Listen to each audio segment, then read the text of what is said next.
Back to news. Banakacherla విషయంలో CM చంద్రబాబుపై CPI Narayana hot comments చేశారు. ఏపీ తెలంగాణ జల వివాదానికి కారణం చంద్రబాబేనన్నారు.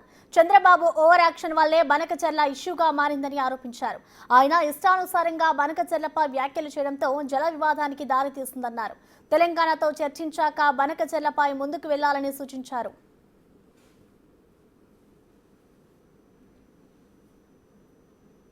బనకచెర్ల ఇష్యూ ప్రాజెక్టుది చంద్రబాబు ఓవర్ యాక్షన్ వల్ల ఈ సమస్య అంతా వచ్చింది.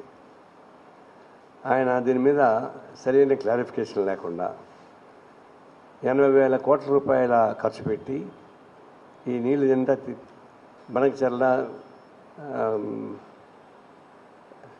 పోలవరం లింక్ పెట్టి మాట్లాడాడు.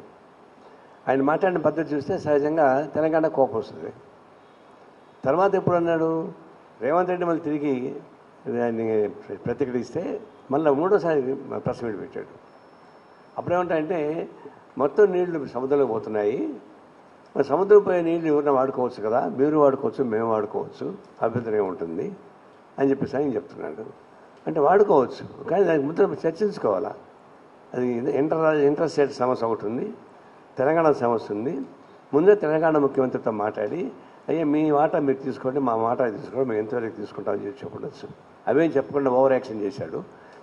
సహజంగా తెలంగాణని వ్యతిరేకించారు. దానికన్నా మించి ఇంకోటి ఏంటంటే, ఆయనకి అత్యంత కరువు ప్రాంతంగా ఉన్నటువంటి హంద్రినీవా, గాలేరు నగరి, సోమశిల అంటాను, వంశధార, ఇవంతా ఉన్నాయి పెండింగ్ ప్రాజెక్ట్స్, ఆన్గోయింగ్ ప్రాజెక్ట్స్. వాటిని పూర్తి చేయమంటున్నాం.